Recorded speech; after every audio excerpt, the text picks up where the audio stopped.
Beloved of God, my name is Felix Okeke. I am your marriage counselor and coach. I am also the director of Marriage Enrichment School. It is an online platform for the training of married couples, parents and adult singles on the art of running effective and effectual marriages and family lives. Today on this channel, we are going to be discussing a whole lot.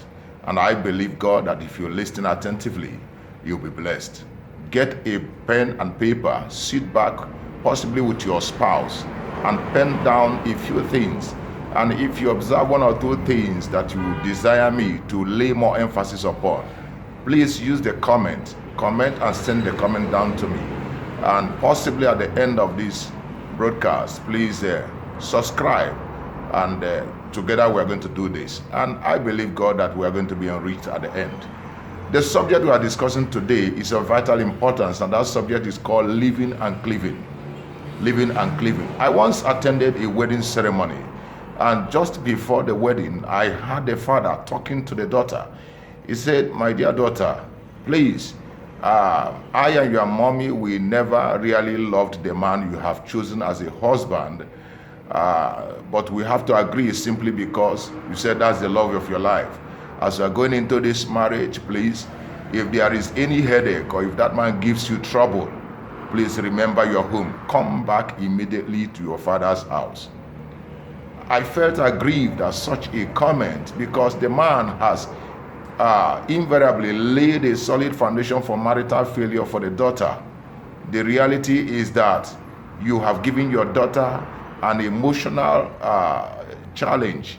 It's like you are giving her out physically, but emotionally you are still attaching her to the apron strings of parenthood. And that is not what it ought to be. The reason for this today is just to let you know that you must allow your kids to live and cleave. There is something that the Holy Book said. He said, "Therefore shall a man leave his father and mother and be joined to his wife, and they two shall become one flesh." Now, for a couple, living and cleaving is very fundamental. If you don't know how to live successfully and cleave successfully, your marriage will be undermined. But after today, I believe, God, you will get the grace that is required for you to do proper living and proper cleaving with your spouse. Now, what does it mean to live? To live simply means to walk away, to depart, to move away from the comfort zone. In the case of a married couple, to walk away from the covering and the shielding of parents. We know very well that these parents have provided to you physical and emotional backup throughout your years of singlehood. But now that you are about moving into marriage, there is the need for you to detach completely from them. Yes, they remain your parents, but this question of anytime any problem arises, and you find yourself shuttling between your marital home and your parents' home, the time has come for you to cut away from that because you're about building a home. There is something that happens when you are fond of taking the matters to your parents. Number one, you must realize that your parent is not married to your mate. Therefore, they know little or nothing about him or her. Therefore, if they have to give you any advice, any counsel, their counsel will be subjective, never objective.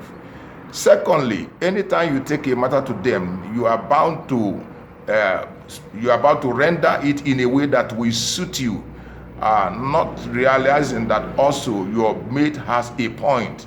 So when you bring it, you are bringing it from a subjective perspective, not objective perspective. And because of that, the advice they give you may run down your marriage instead of uplifting it.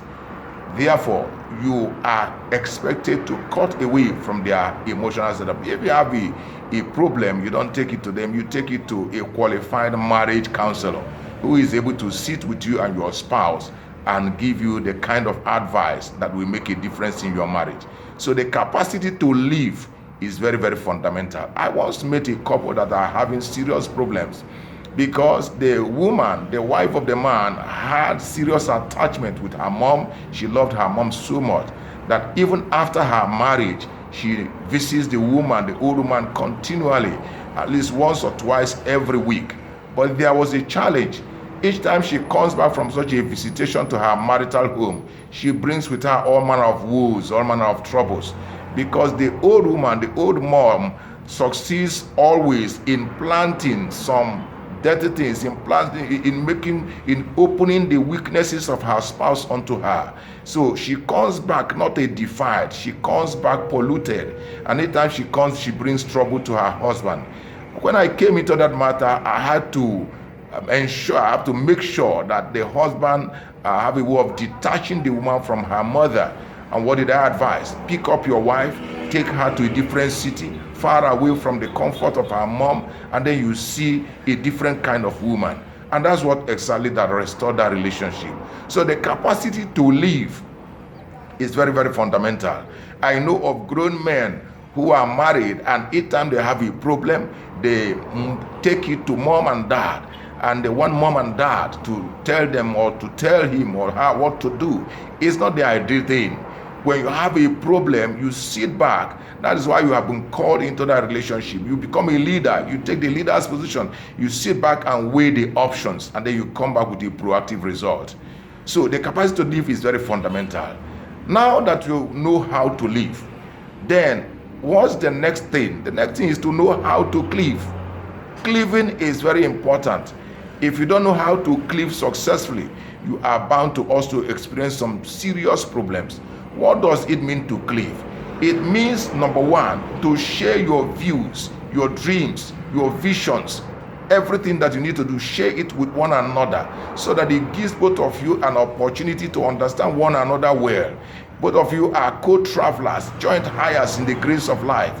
So none need to have a vision that is not known to the other, so that if as you continue sharing your visions and dreams, it becomes easier for you to work together as one. Secondly, number two, you must develop the attitude of praying together. When you understand God from the same spiritual perspective, when you are able to tender your things before God, it becomes easier for you to work together as one. Cleaving becomes easier when you pray together, when you pray with one another. Thirdly, you must endeavor to be sacrificial in your relationship. Personal sacrifice is very important. Now, these sacrifices could be emotional, it could be physical, it could be... Let me give you an example. I once had a friend who was a bank director. Unfortunately, his wife became very sick. And at a point, it was like the woman was going to die. So the man, instead of sending the woman in a home for her to be looked after, what did he do? He decided to retire. He decided to resign from his banking position, a very lucrative position, to take care of his sick wife. Many people said to him, oh, no, why don't you take your wife to a place, get nurses and all that to look after her? But the man said, no, I love my wife, and I am called into that relationship to be a servant, to watch over her. So what did the man do? He resigned from his very lucrative banking position to look after his wife. That is what I mean by making personal sacrifices. Of course, the woman later got better, but what do you think? The marriage became more glorious. The marriage became more blissful throughout the rest of their years. I also had another friend who had to leave a very plum job, an assignment that was given to him in another city, a very wonderful job. He decided to leave it simply because he wanted to be closer to his family. That is what I mean by personal sacrifices. You make personal sacrifices for the relationship. That is what makes the cleaving to become wonderful. So learn how to cleave with your spouse. Learn how to cleave with us. Learn how to understand one another.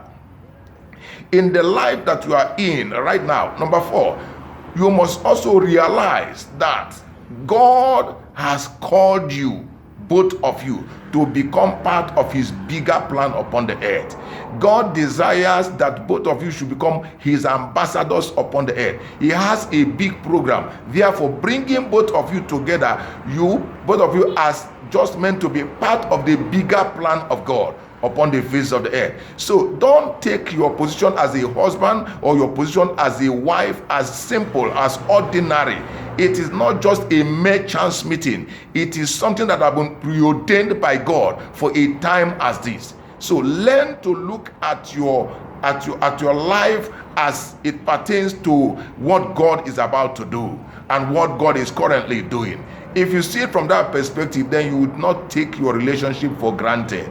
Cleaving and cleaving is very important. I pray that you understand it. When you live successfully and you cleave successfully, your marriage is edified. Your marriage is glorified. Your marriage becomes a pride upon the earth. Your marriage becomes exemplary to people around you. So I pray that you know how to live and to cleave from now henceforth. May God deliver that grace upon your lives. May God make that possible in your own lives. I pray that God will bring that virtue upon you. If you have been blessed by this teaching, I want you to do something for me. Please, all the comments, I want you to take all the things that you have seen, or whatever you have noted during this program, just send it to me as a comment. I would like to have it. If possible, please, I would like you to touch the subscription button below, so that this mission that we have embarked upon, this channel will become the channel of channels. It's the channel for everyone who is interested in making a joyful ending of his marriage. God is going to bring that grace upon you. Subscribe today. Hit on that subscription button, and God bless you indeed.